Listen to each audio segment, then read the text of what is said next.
obviously there's been quite a bit of a big event last week. Little bit. Yeah, Little it's, bit. with Microsoft Ignite coming round. So just a couple of reactions on that one, I think. So Yeah. what was the main things that you've taken away from it?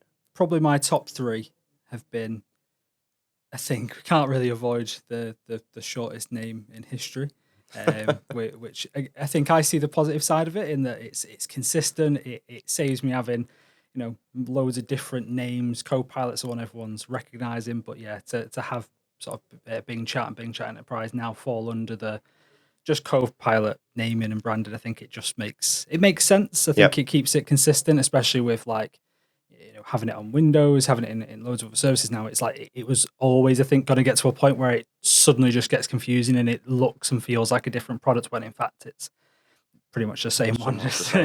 Yeah. Probably my last one's definitely around Security Copilot. I think it's one I've had a little bit of insight into, had some visibility of, had some demos of, but it was like, especially having a technical background, it's the one that sort of makes you most excited. It's great to have all the productivity sort of access and I guess sort of extensibility to what's possible. But like the security one, like what's possible, what it can do straight off the bat. Like it doesn't open up this world of possibilities. The possibilities of security and cyber security world are pretty vast and obvious. And I think to have something that adds to sort of a capability that doesn't exist was something that caught me off guard a little bit when I heard about it a while ago. Yeah, it's funny on the Security Copilot. So I went to Envision last month down in London, and the Security Copilot they struggled to demo it on stage because it was in its pure infancy. But through the kind of verbalizing of what it could do, to be able to effectively, someone who can enter the security landscape now, but not technically need that expertise and degree and engineering background, to be able to reverse engineer threats and attacks by using the AI I think was fantastic piece. Something that security landscape's never really seen. It's always been that dark art of you've got to have been in the industry for 20, 30 years. You've got to have almost been weathered by the security storm for so long that you're not really sort of like being in the army or something. It's like you're not ready. You've not experienced enough yet. And that's always how it's been, I guess, sort of separated and segmented from normal IT services. And I think that's definitely changed over the last 10 years. But to have something like this where, and I guess to that point, it's not necessarily about removing the knowledge required. That expertise is key to where security is today. But it's the fact that you can come straight out of school and get into it now. You can have something like a lot of the security services that are available, and then have something like Security Copilot as well, and then ask those questions like, what is this vulnerability? Whose problem is it? Who does it impact? All the sort of silly questions that I guess if you're running through a security investigation, you sort of need to already know before you even start. It's like now you can ask all those things on the way, and it's crazy. It's been probably the most exciting product that they've brought to the market since, I probably want to say Teams. Well, I think even internally, we sort of jumped all the way back and was like, this is, old school, all the sort of Microsoft OGs all on stage, dancing around. It's like, that's immediately what everyone within Microsoft was like, that's as big as, those events where we were just, again, breaking ground and doing something that not only the market's not necessarily seen from a company like us before, but that we've never seen from ourselves. And I think this sort of, again, another advancement is it's so unfamiliar, but it's got an unbelievable commitment, obviously, in the market, in the security of it, and the advancement of it going forward as well. It's like, well, actually, everyone internally is just almost on the same page as all the partners and customers, going right, give it me now. I'll show you what it can do. We've had some really funny stats come off the back of partners that are thinking of some very creative ways to try and sort of bend our arms, even though we can't do anything about that. We pester Nick Hedman all the time. In the one of the partners had given one of the PDMs a slide that basically they ran a sort of internal poll about who would basically rather have a free lunch or have Copilot, and it was like 96% would rather have Copilot than a free lunch. And it was just like, just keep the food. Yeah. Like, I'll just take Copilot. I'll almost make that time back this month and have a lunch. Like, I'll have an extended lunch by the end of the make my month. sandwiches. It was just like, yeah, don't worry, I'll make something happen with this. Keep the sandwich. I'll skip this lunch. Yeah. And it was just like the excitement's there, but it's not just that this would be a nice to have. I think it's really opening that sort of like ability to just sort of go, well, what is the limit? What's your experience been like with Copilot for Microsoft 365 versus what you'd used kind of with Bing Chat Enterprise, now Copilot, before? I think the major difference has been just the experience of like being within that application, and maybe it's probably the biggest things that I've sort of like flagged up to me are the most simplest. It's being in PowerPoint and sort of going, there's a lot of words on this slide. Yeah. Can you just make this visibly look a bit more appealing? And it's like, okay, I've added like, I've summarized on these points. I've taken the notes to the meter notes, and you're like, have I just got speaker notes for like the start of my presentation that was previously a couple of hundred words just trying to explain something really, clearly? And it's like, now I can just speak to the slide. And I think especially for my presenting style, I think it really helps almost having, and it preaches to the name, having that Copilot there that doesn't do anything that I don't ask it to. I think it still leans on the fact that I need to know what I want.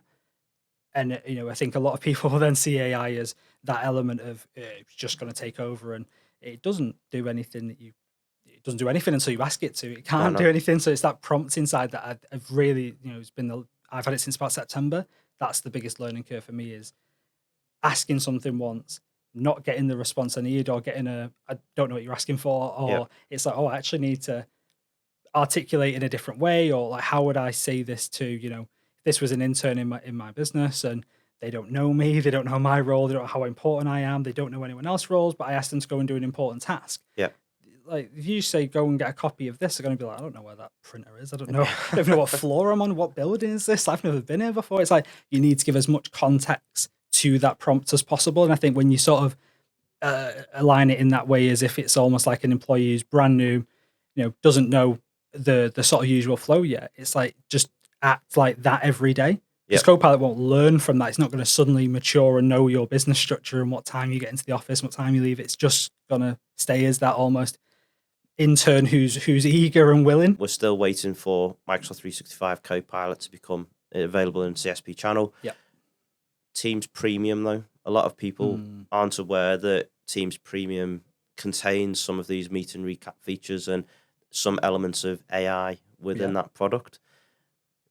I think it's a great tool, and kind of, to start getting the flavors of what AI could produce for you, because there are other tools available on the market, but at probably double the price points in some cases that I've seen. Yeah. With this one, the MSRP is, it's around the £6 mark, which is really, really impressive. How do you find kind of AI within your meetings? Are you using it often, or what does it look like for you? I think it's definitely a transition. I don't think everyone's ready for it. Yeah. I think it's just more from like muscle memory. I just think people got to remember to turn it on. Yeah. People got to remember that, like, I need to actively, prepare for it. And I think that'll only get easier as it does become more sort of operational. But definitely using it in earnest, really, wherever possible. Because as soon as you get that, almost like you reference back to the videos and sort of say, okay, I've joined a meeting a little bit late, it's being recorded, there's a broad team that should be on it, or there's a really specific sort of topic or focus, and you're like, okay, I've joined 5 minutes late. Yeah. Got back late off the school run, which I typically do. And then it's like, okay, what have I missed? And it's like, okay, like, here's what's been spoken about. Here's just some like headline topics. Actually, we've only just got past introductions where everyone's been talking about the weekends, but someone summarise the agenda. Here's almost like your name's been called out as part of this point, and it's like, okay, I know, like, got a little bit of listening to do now, maybe a little bit of input that I can give, but I almost know where I'm needed and where my sort of preparation needs to be absolutely sort of accountable for. And it's like using it in that way. And I think the bit that I definitely are using a little bit more now is the like I said, the recap side. Do you find your Copilot for Microsoft 365, your search parameters, so like the input that you're asking it to do, was it similar to a web search that you were first asking it, and now it's developed into you're trying to speak to it kind of thing. Yeah. Would you say that's fair to say? Absolutely. I think that again comes from that sort of getting more familiar and muscle memory, probably trying to break off a bit of muscle memory and not be as transactional. So like I said, you can go and do that search. What is this? Where can I find this information? Like that's all great. Yep. That's very useful. It saves you a lot of time navigating between apps again.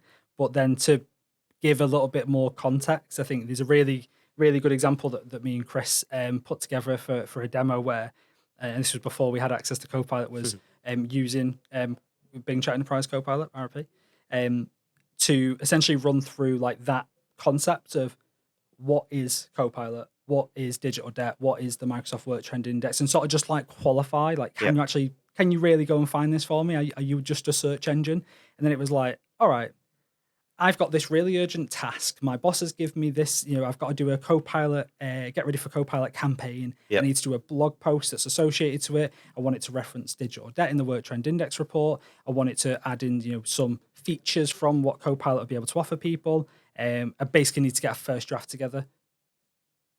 And it's like 20 seconds later, it's just like, and line by line, we're just like, I don't think I format and structure that well. And then we read through it and we're like, no, we've got one here. We've caught something out. It referenced the wrong sort of digital debt, more like, I guess, sort of CapEx, OpEx sort of models as opposed to like actual IT services, digital debt and applications. And we're like, oh, you've referenced the wrong part of that concept here. Can you correct it? And it was just like almost challenged us back and gone, well, no, like it just did the same thing, same sort of paragraph. And it was like, no, this is what you've asked for. This is what you got. And it was just like, okay, so clearly there's like an educational thing that we've missed out on there because we've not give it enough context for it to understand or even be able to appreciate that that's a different concept that we're referring to. Yeah. And immediately we're like, right, we can add more detail. And it was like, let's stick to the scenario. We need to move on. So actually, can you pull that out? We don't want to reference that little segment of digital debt. You've got a couple of other lines that allude to exactly what we're trying to preach. Actually, you've done some other stuff here. The header's a bit rubbish. Can we give it a bit more of a fancier marketing title? I think I'd coined that M365 Copilot can be the digital debt collector, which has been the greatest thing I've said all year so far. Picture it as a Monopoly man. Exactly. It was just like coming in, taking it all away. But the fact that then it was just, okay, done. It was like, there's no way this has taken us about 3 minutes. Yeah. Like, if we're really going to sort of sit there and, get a session in and go through it and actually do that as a piece of work with the pressure, with the urgency, we've got a director who's banging on our door. They want it by end of play, like all that sort of stress and resolve that goes into actually completing that piece of work. It's like, do we tell people about this? Like that we've almost like just manufactured a scenario that Microsoft constantly has a campaign, has something going on. It's like, we've just saved someone like half a day's work. Yeah. And that's just presenting it going, right, here's our draft. How do we want to fluff that up? What do we want to add prices? Do we want to have anything else? It's like you had nothing 4 minutes ago.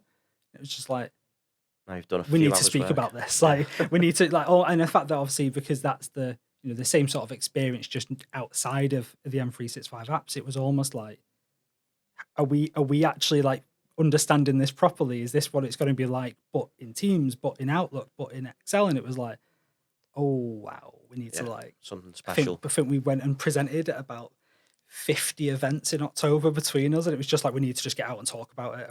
Not obviously like pushed to do that. It was like we need to make sure that the channel is ready for this, and they're doing almost like they just understand the full scope of it as much as we can articulate. And I think that something like that just resonates immediately with when you assign an activity to it, a task to it, and it's just it's there, it's complete. For everyone listening, I'm Alex Parkinson. I am the practice manager for all things public cloud within our services division. So, very much focused on delivering capabilities out to end customers on behalf of our partner base. So, slightly different angle to Mike, definitely. I'm fortunate enough to be one of our global users with a Copilot license. So, very much in the same boat as you, I guess. As Mike glares at us from across the Yep. room. Yeah, definitely. A little bit of jealousy, so always got to throw that in, right? Yeah. But I guess, I've been in the room listening to you guys, and a couple of things stick out for me. So if I look at Ignite, the key thing that jumped out for me, and I know so you loosely mentioned this, but very much the sort of Copilot Studio piece. So the ability to start training Copilot so it can deliver better value into your business. And I know one of the key things that came across to me in the demo, it was speaking about expenses and having the ability to write a flow behind it, I guess, that can interrogate a database of data. And when you're asking it, what's the expense budget, rather than coming back with a I can't help or a generic, $800, whatever it might be. Yeah. It actually interrogated the database. It picked out the user's information, was able to say, this is your all-up budget, and this is what you've got left in this period. So very interesting. Give that context of it. I think I was probably as amongst many of the updates on day one. I think the fact that we included that sort of, as great as the marketing video was, that prompt return where it's just like, I can't do this right now. I've had that a lot of times, doing sort of the testing stage of it as we get familiar with it. It was like, you almost don't know whether that's, a limitation. Is it trying to do something? Have I asked it to do too much than what it's capable to, or do I not know what I'm asking for? And then I think to almost have that follow-on part of the segment where it was, okay, we're now going to almost mature the data available to it, and I'm going to like almost piece together this flow as to what it can access and who can access it and why they can access it, and then just run the same prompts again. So it wasn't necessarily, I guess it alluded to the fact that it wasn't just a maturity of the prompt, but also a maturity of the data we're making available to it in a really structured way. And the response was like, it could have been really transactional and just gone, how much budget have I got left? 10. You still gave you the answer, like a very transactional sort of search, definitely. but the fact that it gave you then context, it understands, the capacity of your budget for this quarter, and here's how much you've used, this is what you got left, be mindful of this. It was a full answer, like it was a qualified answer, sort of something you don't need to just double check. It's sort of something your boss is going to expect you to know what you've got left. And it's always sort of polite and well structured as well. It always makes me wonder, how polite do you need to be back? We're used to writing it using, intros, pleases, thank yous, all of that good stuff. I still do when I'm talking to... Just in case. Just in case. I mean, want to be seen as rude. Whether you need to, who knows, but... Absolutely not. And I think that's the bit that, I guess, as we spoke about with Mike, around the sort of the natural language almost of the prompt engineering side is, I think people are almost of two sides. They either speak to it like it's a computer or you speak to it like it's a person. And either one isn't wrong. It's just how and whatever's familiar with you and how you communicate. But I've seen people just be blunt, transactional, and get really almost just transactional responses back.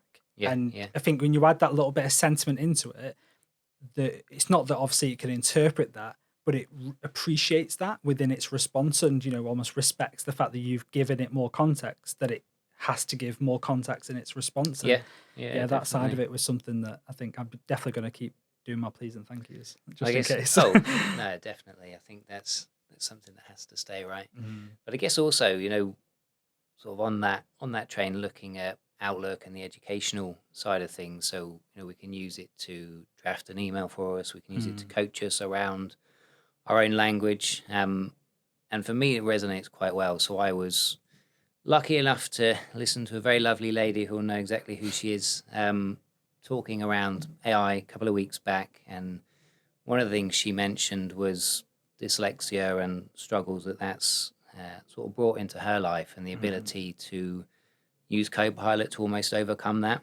And it resonates really well for me because my daughter's in exactly the same boat, and just knowing this technology is out there that you can, feed it information. It may not be perfect. There can be many reasons for that, but having a tool to turn around and say, this is what we think you should write, this is how we'd tidy up, or even to say, why don't you consider, putting it in bullet points or using slightly softer language just to sort of help educate. So it's not all about the tool delivering exactly what you need. It's very much about that educational piece as well, which I find invaluable in a way. Almost like unexpected that I guess it's not a feature in its own right, but it's almost like the accessibility of it, which I think for me is crucial.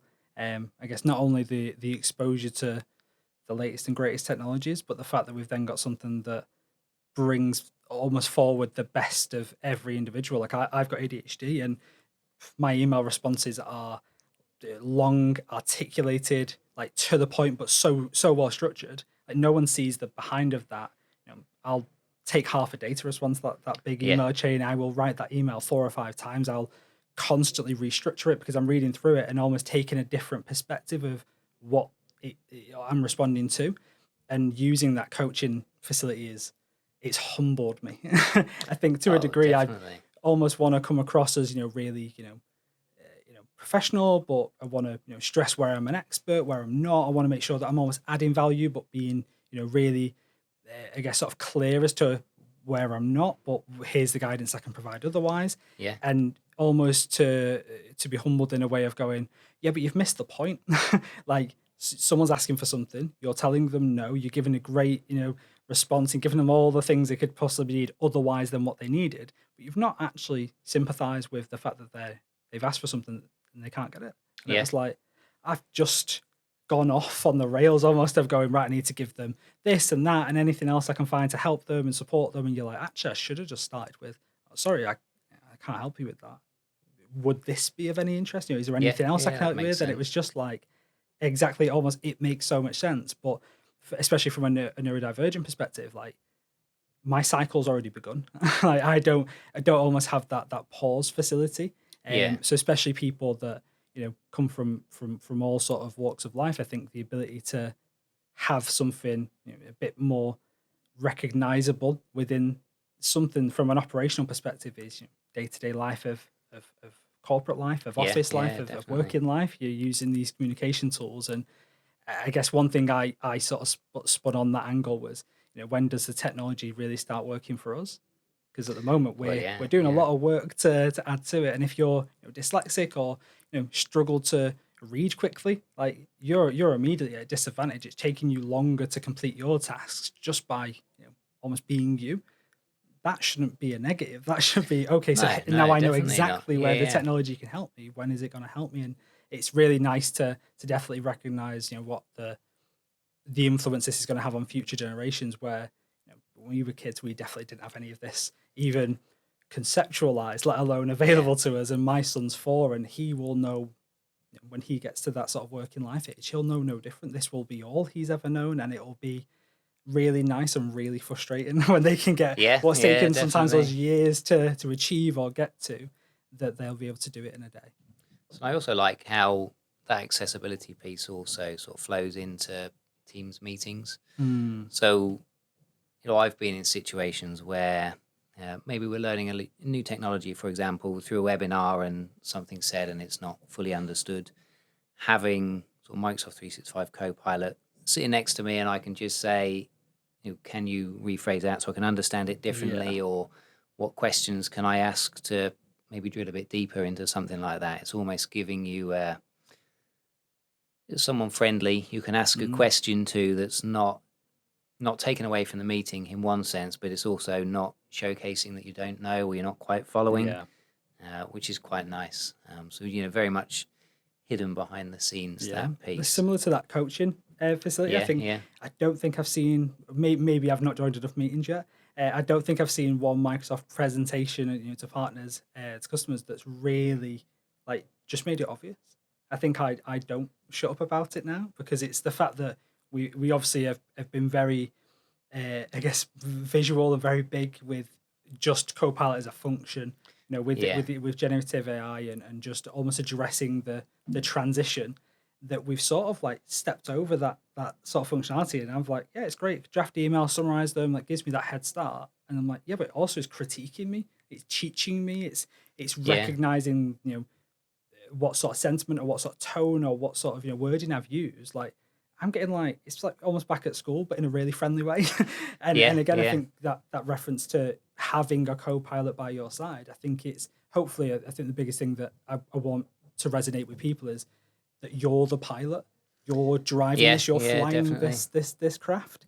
And if not for having a co-pilot, I think if anything recognizes you are piloting this on your own. It's every day you are traversing the technologies that you use, hoping that it nothing goes wrong, everything goes smooth and you can finish up at the end of the day and close your laptop with a smile. And I think that's not a normal day. That's not something we typically, get feedback on. We have a lot of feedback about issues people face, and that it doesn't do everything they need. To have almost that Copilot truly there to just query with, to cross-check what did they mean Well, by yeah, that definitely. statement, and you're like, I'm halfway through a call. Imagine doing that in an exam or an interview of like, what did they actually mean by that? Oh, this word means this. So what they're alluding to is actually this. Oh, I know that. I get that. They just used a word I've not used before. Yeah. It's like I said, the possibilities of it are insane. I love a bit of an analogy, right? So Absolutely. I wrote a blog post a little while back all around Copilot readiness services, and we'll come on to that in a moment. But there's a misconception, I suppose, that these AI tools are there to replace us. So I thought, what better way to start than asking Copilot whether it's here to replace us? And it's about something out. I forget word for word, but it was something along the lines of Microsoft 365 Copilot is your bicycle for work. So it's very much there to. That's a great one.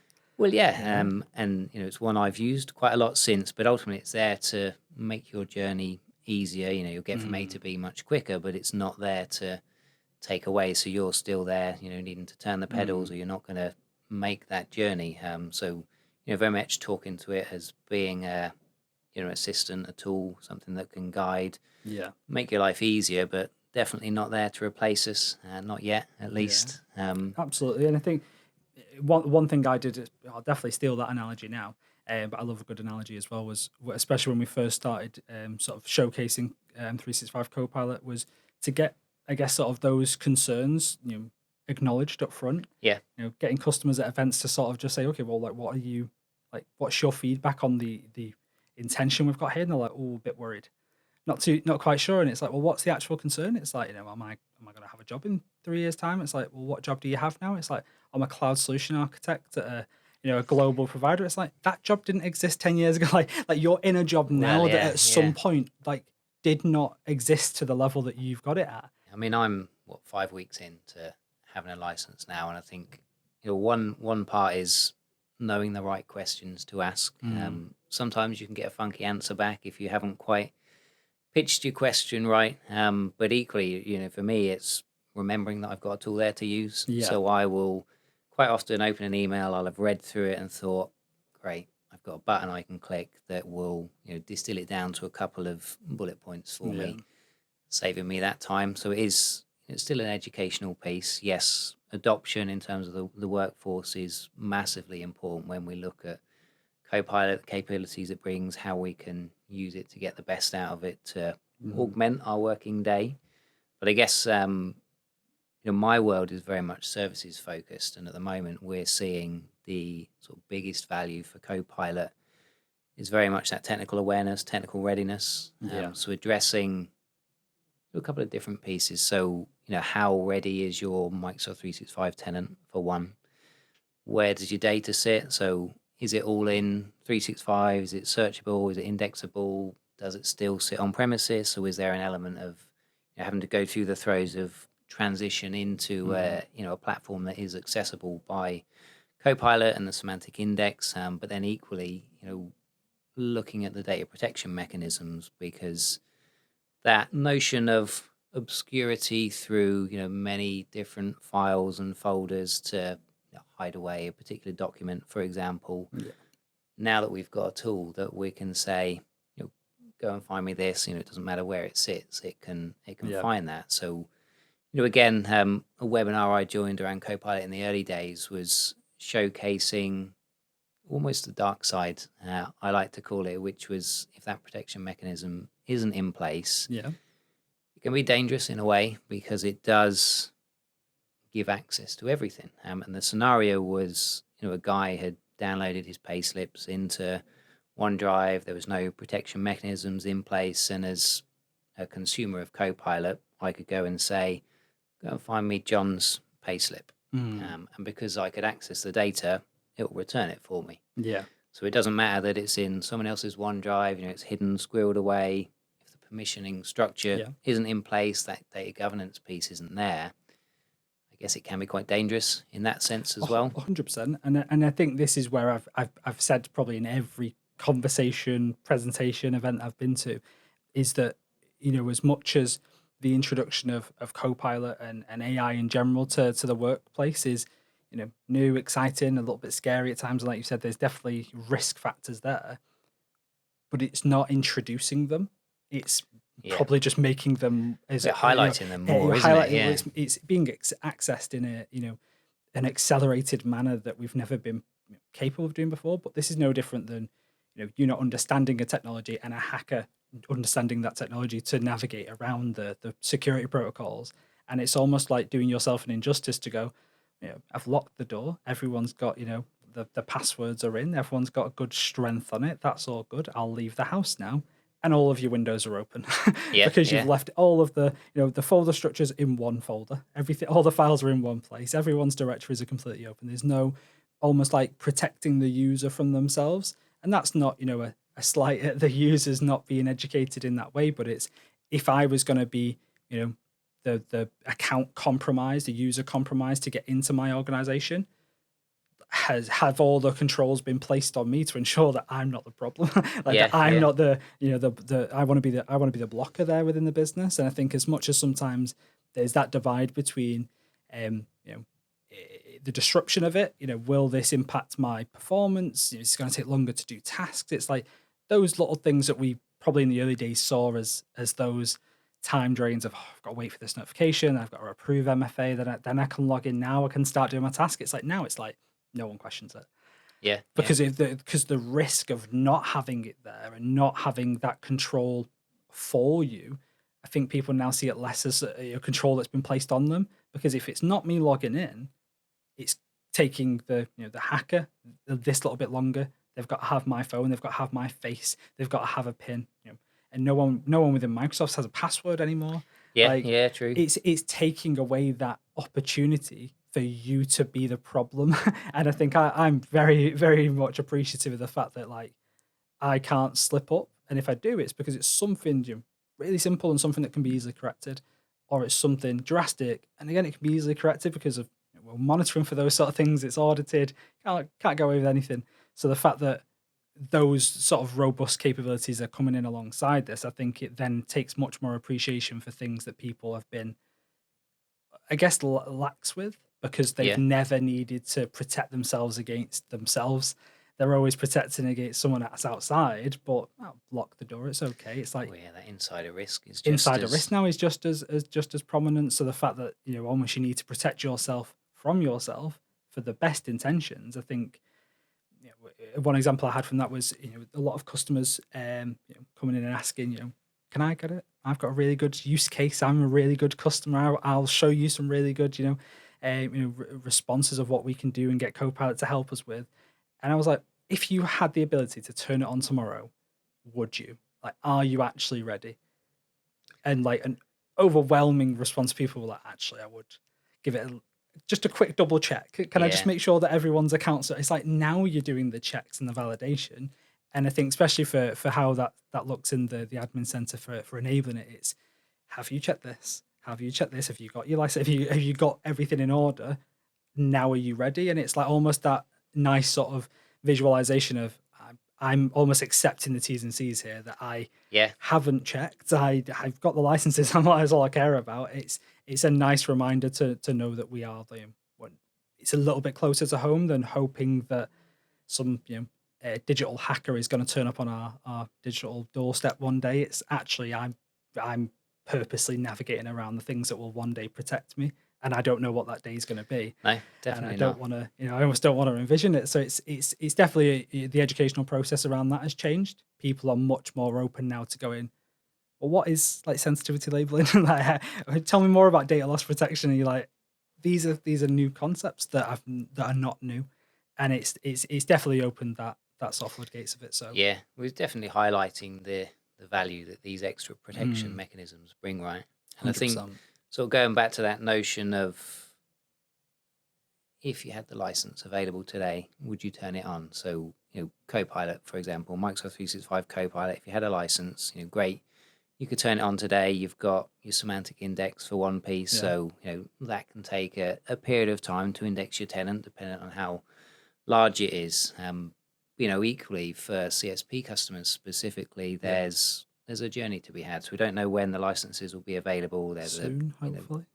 Soon. hopefully, next year for sure, hopefully. But there's a buzz around Microsoft 365 Copilot. We can go and talk to people about it. We can showcase, demo. We can create that excitement. But there's masses they can be doing today to get ready.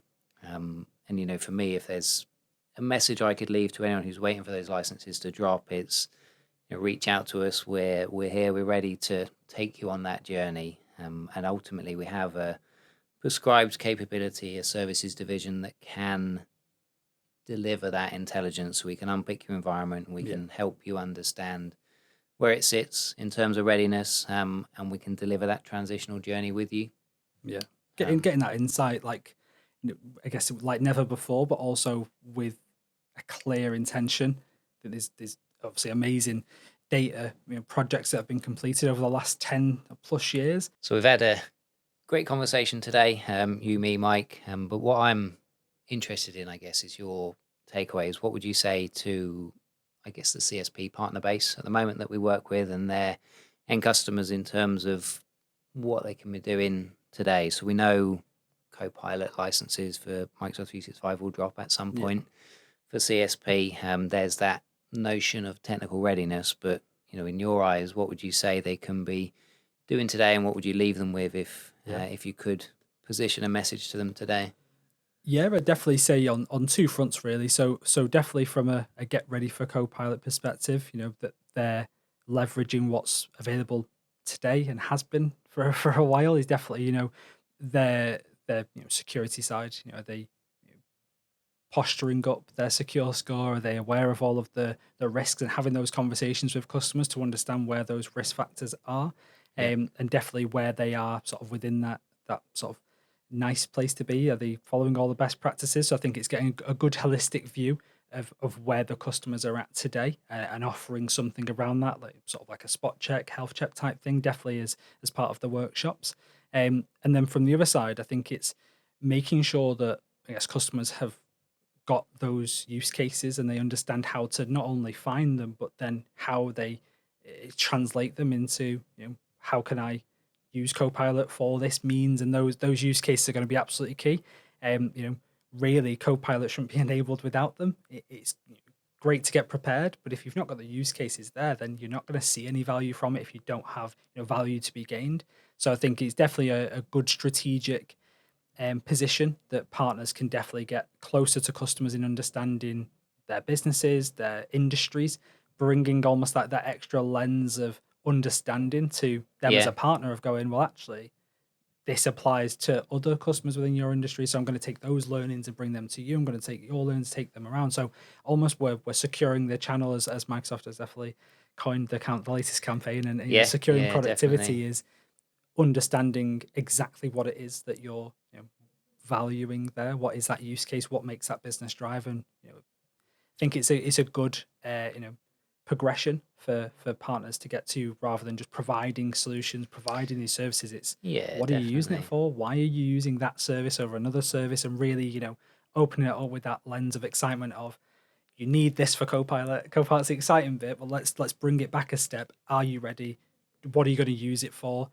What things could you be using today for those means? And almost validating and qualifying, where Copilot will add that value in. And then it acts almost as that, point in time, I guess, almost to revisit in future and say, well, we did all this at work, we did these exercises, did all these activities, then we enabled Copilot. A couple of months on, let's revisit those things. Did you get the value you wanted to see? Has it changed? Has it adopted? Like what, almost like have that point in time, I think is key for me. I guess it's almost benchmarking their current understanding, right? So you could distill it down to, don't wait for the licenses to drop to be ready. There's a lot you can do to prepare for that readiness beforehand. And as you say, in the notion of understanding use cases, so how will we use Copilot, or how do we want to use it? I guess is a great start point. Again, it's something we can help with from a services perspective, whether it's interviewing end users, workshops with a broad user base to understand and unpick and distill down those use cases all the way through to getting very hands-on with the environment to determine where it sits.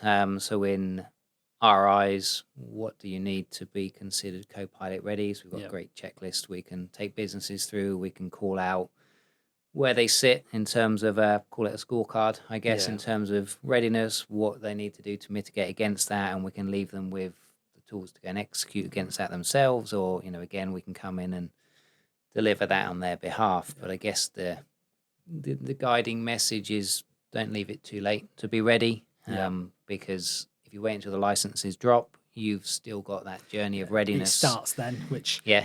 I'd want to be prepared for it. I want to get it day one, not start on day one. It's definitely that side of it. And I think making sure that we're I guess the biggest thing for me following that, maybe that 6-12 months, that sort of year 2 follow on, is almost that sharing within the partner community, especially from a reseller perspective. Is there's going to be a lot of lessons learned, a lot of better ways to do things, a lot of feedback given from customer experiences, interactions, and I definitely already hear a lot more partner to partner motions being created because of capability, not having data practices but having a security one, those sort of partners coming together to almost bridge the gap. I think that angle of it is quite exciting from someone who works with partners, which ultimately always maximizes what customer experience they get out of it. So if we can make sure that we're all working together for the customer's sake, and it's going to be like never before, that the competitiveness of it is almost going to be less so because everyone's trying to do it the right way because it's not worth getting it wrong. So yeah, definitely that getting ready piece is just it's yesterday, it's today, it's tomorrow, it's any day before we get an official one, and even then it's going to be I guess a welcome hesitation. Even if it does arrive at our door, I'm definitely going to probably give it a little bit longer just to make sure, do those second checks, do another level of validation. I think that partner ecosystem relationship is going to be so crucial because customers will maybe just go for it. And if they've got a partner there with it, that's got that relationship with them, they'll be able to sort of tap them on the shoulder and be like, not today. We're not ready. Here's all the reasons why. Like you mentioned, the scorecard. I think something that helps customers digest it. They can go out and do their own research and get that understanding, but to be able to digest that information and go, well, now we've got a marker. We know where exactly we are, where we need to get to sort of then enable Copilot and sort of build. But there's nothing to stop someone when Copilot drops, buying a license, turning it on, and hoping everything works. But for me, it's very much like buying a car and not having learnt to drive yet. So you've got this shiny new tool that can do all these as well. all these fancy things. But if you're not ready, you're not prepared, you haven't gone through that process of understanding, the tool's going to be no use to you. So going to follow the first hurdle. Well, the first task definitely. you try and do, it's going to be like, I don't know what's happened here. Something's gone wrong. Should I have access to this data? It's like almost a problem begins straight away potentially. And like you said, you don't want to stall the first time you get in it. So why would you do the same with IT?